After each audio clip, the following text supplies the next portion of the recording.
Saudara-saudara, dalam acara deepening dan broadening Tai Chi Nusantara kali ini ada acara spesial, yaitu tulisan dari Wadyo Pasaribu. Ya, ini namanya. Dia adalah bergabung dengan Tai Chi Nusantara, tapi dengan latar belakang yang unik, yaitu bahwa dia adalah sarjana teknik industri dari Universitas Indonesia, kalau saya nggak salah. Tapi sekarang ini yang jelas dia sedang menyelesaikan skripsi dalam studinya, melanjutkan di Sekolah Tinggi Filsafat Diyarkara. Sesuatu yang menarik dalam jumpa kali ini. Judulnya adalah Tai Chi Nusantara, Transformasi Kultural sebagai Inovasi atas Sedimentasi Seni Pernapasan Tiongkok Kuno. Ya, dia, ya, saya udah mengatakan bahwa ini semua ya karena judo. Ya, judo itu artinya apa? Ya, orang itu menyebut menurut terminologi apa the Tao of jalan langit dari Tiongkok, yaitu bahwa mestakung itu semesta mendukung, atau bisa juga dikatakan sebagai insya Allah itu. Kenapa? Tanpa adanya jodoh atau mestakung semesta mendukung, maka meskipun kita berpapasan di jalan, melirik pun kita tidak lakukan itu. Ya. Tapi kalau itu dalam rangka mestakung, maka asam di gunung dan garam di lautan juga bisa bertemu di belanga tuh. Nah, inilah kisah perjumpaan saya dengan Bapak Wadyo Pasaribu yang sekarang ini aktif mengajar Tai Chi di berbagai lembaga-lembaga terkemuka, misalnya di Klinik Makara di Universitas Indonesia. Ya. Dan apa lalu dia juga mengajar di beberapa tempat, ya, yang dimana pesertanya itu ya menengah ke atas dah dalam pemikiran, ya, dan kedudukan sosial. Dan lalu dia juga tidak melupakan kegiatannya untuk down to earth itu, karena dia mengajar di kalangan orang-orang yang berdatama itu ada di tempat apa yang tempat tinggalnya di lembaga-lembaga sosial itu di panti werda itu, ya. Nah, menarik sekali menyambut dari apa lahirnya ilmu Tai Chi Nusantara yang sudah saya rintis selama 40 tahun ini, semenjak buku saya yang pertama yang ditulis pada 1986 di Pustaka Sinar Harapan. Itu artinya paling tidak itu usianya 40 tahun. sampai sekarang, ya, 2025. Dan ditambah persiapan saya 5 tahun sampai berani menulis buku itu, maka bisa dikatakan 45 tahun lah Taiji Nusantara ini lahir itu. Nah, dalam kata pengantarnya dia menuliskan sebagai berikut. Tulisan ini berupaya membaca Taiji Nusantara sebagai fenomena transformasi budaya yang unik, berakar dari tradisi Tiongkok kuno. Taiji mengalami apa yang oleh Paul Ricoeur, ya, seorang filosof, disebut sebagai proses inovasi melalui sedimentasi. Ya, ya, ini pembaruan yang lahir bukan dari penolakan terhadap masa lalu, melainkan dari penggalian dan artikulasi baru atas warisan yang telah mengendap itu. Ya. Dalam terang Hannah Arendt, salah seorang pemikir tersohor, inovasi ini juga merupakan bentuk natalitas budaya, natal kelahiran budaya, ya. Kemampuan manusia untuk memulai sesuatu yang baru di dunia dengan tubuh sebagai medium tindakan. Di tangan Yusuf Sutanto, disebut master, saya selalu, ya aduh, dengan rada risih saya menerima itu, ya. Karena maksud saya kan juga hanya just sharing, membagi ilmu aja. Tai Chi tidak lagi sekedar seni bela diri dan ritual eksklusif spiritualitas timur, melainkan artikulasi baru yang berjiwa Nusantara. Senam kesehatan yang membebaskan dan membumikan kebijaksanaan lama dalam konteks baru. 3 aspek kunci praksisnya, pernapasan perut, dan penggeraknya adalah titik Mingmen, center of vitalitas yang ada di 4 ruas di atas tulang ekor, dan gerak sederhana yang berakar dari keseharian, ya, menjadi simbol sekaligus praksis natalitas kultural, yaitu lahirnya kesadaran baru dari tubuh yang reflektif dan merdeka. Berikutnya dia menulis dari tradisi ke transformasi. Di sini sumbernya Paul Ricoeur, Time and Narrative, ya, Anda bisa baca sendiri, dan Hannah Arendt, dan kakinya, ya, yang melanjutkan dalam akar asalnya di Tiongkok, yaitu Tai Chi merupakan seni bela diri internal berdasarkan filsafat Tao yang menekankan keseimbangan antara yin dan yang.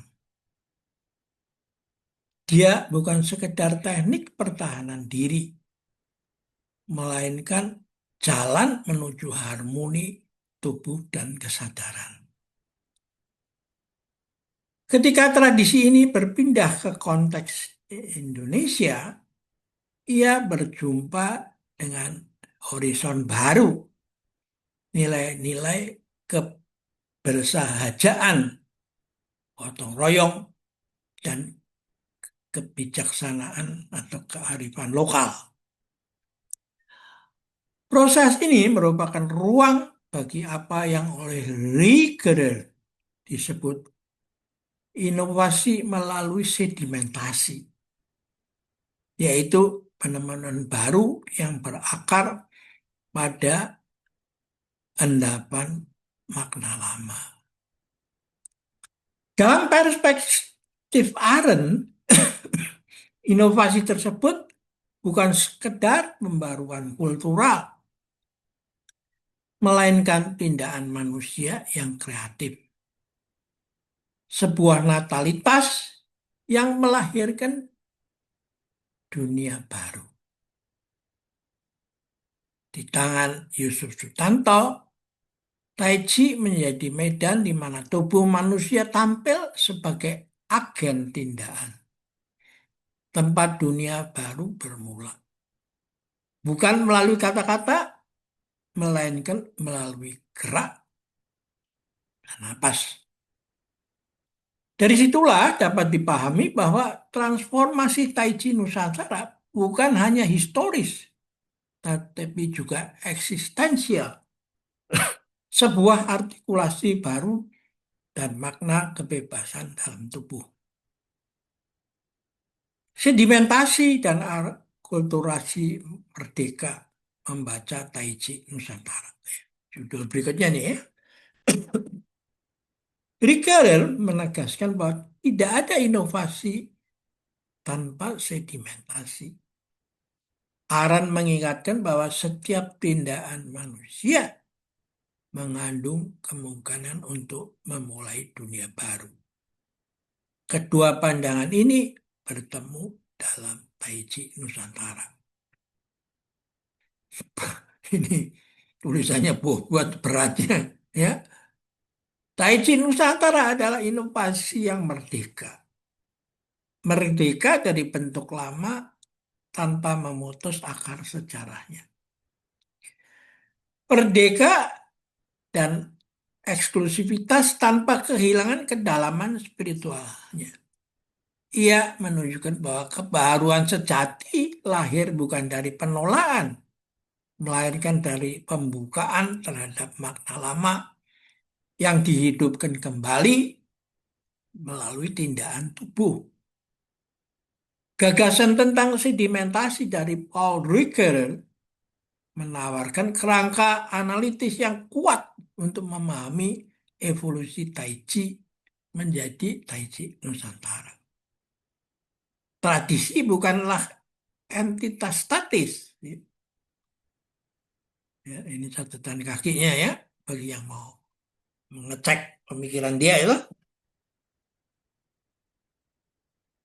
Melainkan lapisan-lapisan makna yang mengendap seiring waktu.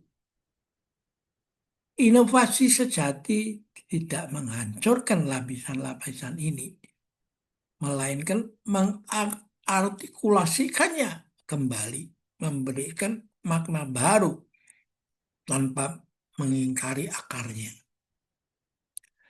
Dalam konteks Tai Chi Nusantara, sedimentasi kuno dari Tiongkok merujuk pada prinsip-prinsip dasar Tai Chi klasik seperti keseimbangan Yin dan Yang, aliran Qi, serta gerakan lambat yang terkoordinasi untuk kesehatan dan meditasi.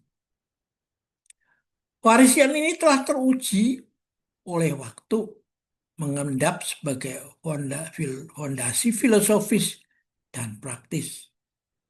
Namun di tangan Yusuf Sutanto, Tai Chi mengalami artikulasi merdeka. Artikulasi merdeka memiliki dua makna. Yang pertama, kebebasan dari bentuk dogmatis. Tai Chi Nusantara tidak terikat pada gaya maupun aliran tradisional tertentu. Dengan mengambil esensi dan prinsip Yang style, aliran Yang ya, ia berani menyederhanakan bentuk luar agar lebih mudah diakses dan dipraktekkan oleh masyarakat modern.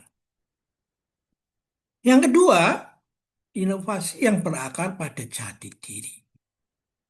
Merdeka juga mencerminkan pembebasan untuk menemukan relevansi lokal, di mana Tai Chi itu tidak lagi dipandang sebagai sekedar impor budaya, melainkan sebagai sesuatu yang telah dinusantarakan, menyatu dengan semangat dan karakter bangsa Indonesia. Ini adalah inovasi yang hormati sedimentasi. Tidak memberontak, melainkan memperkaya. Proses sedimentasi ini tidak hanya bersifat kultural historis, tetapi juga termanifestasi dalam tubuh praktisi. Gerakan-gerakan Tai Chi yang mengendap dalam memori tubuh dan kesadaran diartikulasikan kembali, melahirkan interpretasi dan praktek baru yang lebih personal dan relevan. Natalitas Hannah Arendt dan permulaan dari Tai Chi Nusantara. Konsep natalitas dari Hannah Arendt menekankan kapasitas manusia untuk memulai sesuatu yang baru, untuk memperkenalkan yang tak terduga ke dunia. Setiap kelahiran ada permulaan baru, sebuah janji akan tindakan dan kebebasan. Dalam terang filosofi ini, Tai Chi Nusantara dapat dilihat sebagai manifestasi natalitas, kelahiran baru dari sebuah tradisi. Ini lagi catatan kakinya ya dari Mary Ferguson ya. Kuat banyak literaturnya. Tio Pasaribu ini memang ya saya juga bagaimana dia bisa mengkaitkan Tai Chi Nusantara dengan ini. Saya nggak pernah kepikir sampai situ loh. Tai Chi Nusantara bukan sekedar replikasi, melainkan sebuah permulaan baru bagi Tai Chi di Indonesia. Ini adalah tindakan yang menginisiasi, yang tidak hanya mengulang apa yang telah ada, tetapi memperkenalkan varian baru yang memiliki potensi untuk tumbuh dan berkembang secara mandiri. Natalitas ini tercermin dalam beberapa aspek. Pembaruan metode dengan menyederhanakan kegeraan dan filosofi agar lebih mudah dicerna. Tai Chi Nusantara membuka pintu bagi banyak orang yang sebelumnya mungkin merasa terintimidasi oleh kompleksitas Tai Chi tradisional. Relevansi kontemporer. Tai Chi Nusantara menegaskan kembali relevansi Tai Chi untuk tantangan kehidupan modern seperti stres dan kebutuhan untuk akan keseimbangan mental dan fisik itu. Agen perubahan. Ya, dia mengutip, saya punya contoh, Yusuf Sutanto. Ya. Sosok Master Yusuf Sutanto sebagai inisiator adalah perwujudan dari agen natalitas ini. Seseorang yang dengan sengaja memperkenalkan sesuatu yang baru dan signifikan ke dalam kontinuum sejarah Tai Chi. Tai Chi Nusantara sebagai silang budaya dari Chi ke rasa. Pertemuan Tai Chi dan kebudayaan Indonesia, khususnya budaya Jawa, melahirkan dimensi filosofis baru. Dalam prakteknya, latihan Tai Chi Nusantara sering disertai dengan narasi verbal yang mencerminkan kebijaksanaan lokal. Suatu bentuk refleksi tubuh dan bahasa yang khas Nusantara. Jika Tai Chi dalam filsafat Tiongkok menunjuk pada energi hidup yang mengalir, maka dalam budaya Nusantara, konsep yang berdekatan adalah rasa. Sebuah kesadaran halus yang menyatukan tubuh, pikiran, dan lingkungan. Keduanya menunjuk pada kesadaran yang tidak terpisah antara batin dan tubuh. Hanya saja merasa menekankan pengalaman intuitif yang khas Nusantara. Melalui perjumpaan ini, Tai Chi Nusantara menjadi simbol silang budaya, cross-cultural transformation, sebuah jalan tengah antara disiplin tubuh timur dan spiritualitas lokal Indonesia. Ia menjadi bentuk praktek filsafat tubuh yang menghidupkan kembali makna kesehatan bukan hanya sebagai bebas dari penyakit, tapi keseimbangan antara jasmani, mental, dan moral. Wah lah, saya yang baca ini juga, ya kalau tidak ada Mas Takung atau jodoh itu bagaimana? Saya sebelumnya tidak pernah kenal sama Pak Wadio ini. Tapi tiba-tiba muncul begitu aja di hadapan saya tuh. Dan saya juga muncul tiba-tiba di hadapan dia tuh. Dari estetika gerakan ke efisiensi kehidupan. Inovasi Tai Chi Nusantara paling nyata terlihat dalam aspek praksisnya. Jika banyak aliran Tai Chi klasik menekankan pada detail bentuk yang rumit dan estetika gerak yang puitis, Tai Chi Nusantara bergerak ke arah efisiensi dan kepraktisan. Gerakannya disederhanakan, namun tidak mengurangi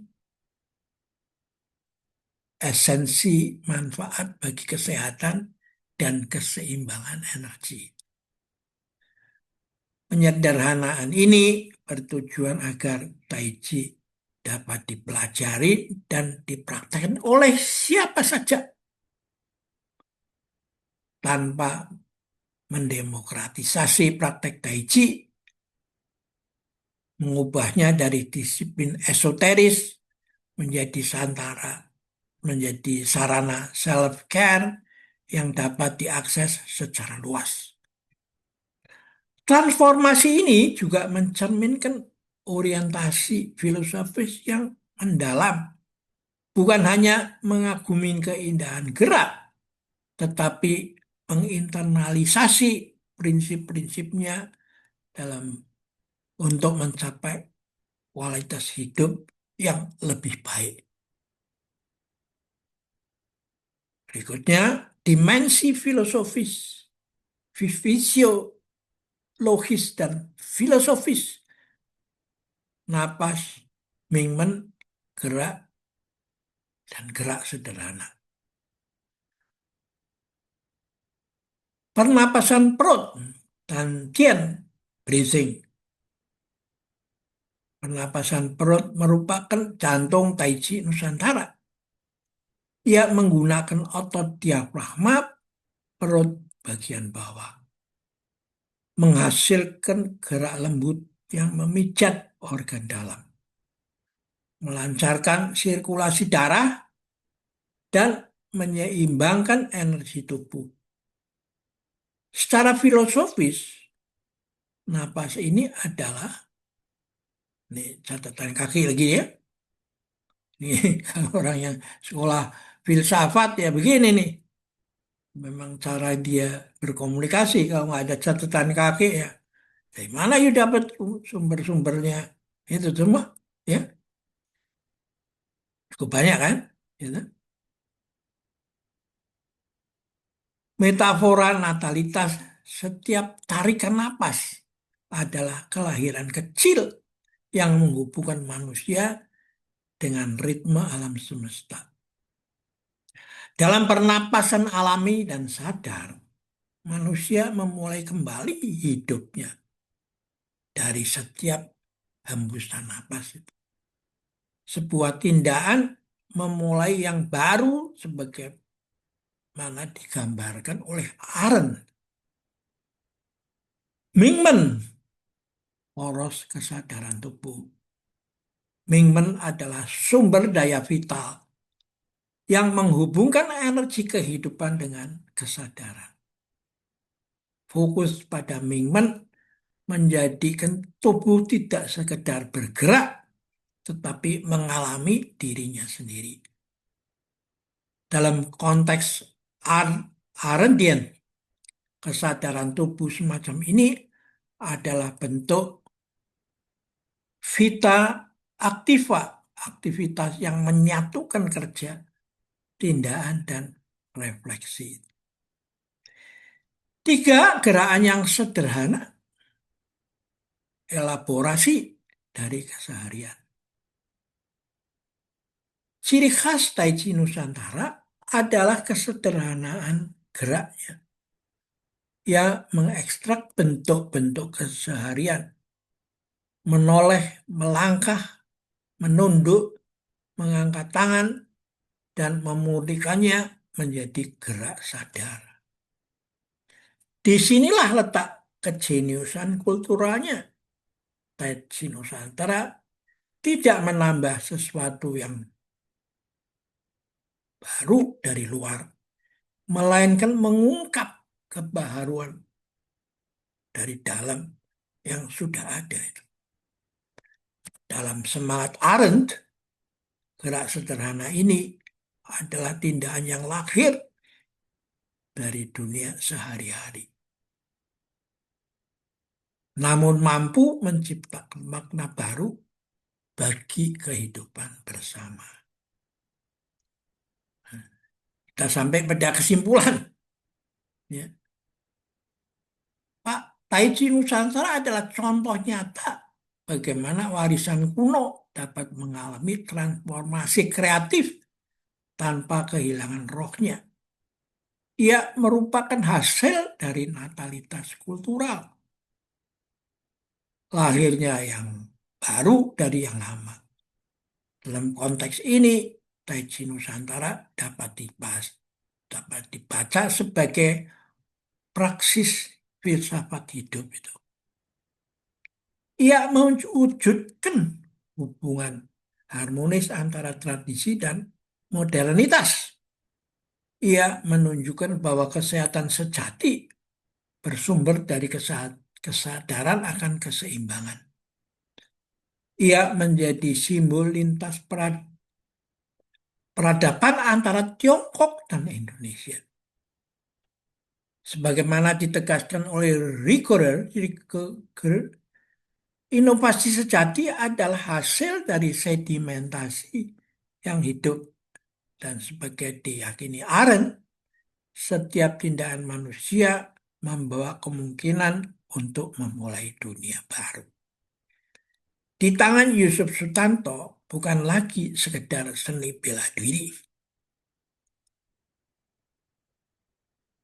melainkan jalan untuk memulihkan manusia modern pada dirinya yang utuh, tubuh yang sadar, jiwa yang tenang, dan budaya yang saling memperkaya. Dengan demikian, Tai Chi Nusantara berdiri sebagai perwujudan dialog lintas budaya yang harmonis. Melalui lensa filosofis Ricoeur, ia menjadi hasil dari inovasi melalui sedimentasi, di mana warisan kuno diartikulasikan kembali untuk menciptakan sesuatu yang relevan dan baru tanpa melupakan akarnya. Sementara itu dengan konsep natalitas Hannah Arendt, Tai Chi Nusantara menunjukkan kapasitas manusia untuk memulai kembali, melahirkan praktek yang merdeka dan penuh potensi dalam konteks Indonesia. Lebih dari sekedar serangkaian gerakan, Tai Chi Nusantara adalah pernyataan filosofis tentang bagaimana tradisi dapat berkembang, berinovasi, dan tetap relevan dalam menanggapi tuntutan zaman ini. Berikut ini daftar pustakanya ini. Ya, saya nggak bisa kepikir dia bisa tiba-tiba saya bisa ketemu dengan orang ini tanpa ada mestakung itu semesta mendukung. Kata off atau ada yang mengatakan itu insya Allah itu ya seperti asam di gunung, garam di laut bisa bertemu di belakang. Nih lihat nih ya daftar pustakanya. Jangan main-main ini ya tak? Nah, saya rasa cukup di sini ya. Masih lagi ya. Ya,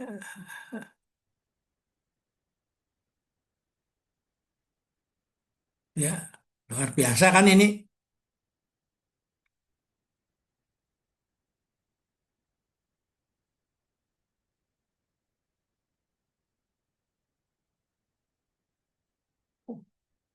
Ulasan yang menyebut pentingnya pernapasan abdominal dalam Tai Chi, Yoga, Qigong, dan latihan relaksasi lainnya ya. Jadi demikian luas bacaan daripada Pak Wadyo Pasaribu ini. Yang saya kenal dalam perjalanan hidup saya menekunin Tai Chi selama setengah dari umur saya yang saat ini sudah 80 tahun itu. Ya, artinya selama 40 tahun itu Tai Chi saya kembangkan. Bukan hanya sebagai aktivitas intelektual aja, baca membaca, ya. Tapi setiap hari satu langkah meskipun perjalanan masih ribuan li. Dan orang tidak tahu bahwa dia akan masuk surga, neraka, nirwana, atau bisa saja seperti lalat, nyamuk, kecebong, kacwa, ikan apa yang musnah begitu aja dalam perjalanan waktu, toh. Bisa disemprot oleh pestisida, bisa dijaring oleh manusia, bisa ditembak, bisa di apa saja. Tapi ini benar-benar manusia. Ya inilah yang sebenarnya Homo sapiens ya di sini mampu diungkapkan oleh Wadya Pasaribu dengan kata-kata yang meyakinkan. Ya. Nah, menutup Anda baca sendiri dan boleh ulang-ulang, ya, karena sudah diunggah di dalam YouTube. Dan menutup pertemuan ini, saya mau mengungkapkan satu kisah dari seorang Zen Master Yosu. Itu dalam bahasa Jepang, dalam bahasa apa eh, Tiongkok, Tionghoa itu Chow Chow. Itu terkenal itu kan Anda ketik di komputer ya, Yosu atau Chow Chow akan muncul itu berbagai macam kuan-kuan yang penting bagi pengembangan Zen itu. Bunyinya begini, it needed 40 years of practice. Diperlukan 40 tahun untuk praksis. Even meski untuk the great Yosu. Jadi tidak ada pencerahan yang datang corot dari langit begitu. Benar-benar melalui perjalanan ribuan li, langkah demi langkah itu. Nah, pada satu hari ada seorang pelajar Tai Chi yang sudah 10 tahun belajar di sebuah gunung pada seorang guru. Nah, ketika dia merasa waktunya sudah cukup, dia pamit mau pulang pada gurunya dan minta satu plakat kata-kata sebagai kenang-kenangan dia sudah 10 tahun belajar sama dia tuh. Nah, sang guru menulisnya Kuan dari Yosu ini. It needed 40 years of practice even for the great Yosu. Ya. Nah, yang menarik si murid ini bukan karena sudah 10 tahun ya. Dia bukan sembarangan. Dia mengetes lagi. Guru, kalau setelah saya pulang dan terus mempraktekkan di sini, itu yang saya pelajarin di sini. Dan saya setelah itu 5 tahun lagi ke sini dan minta kata-kata guru, kata-kata mutiara itu apa? Apalagi yang Anda akan tulis ini sudah menurut dia sudah top.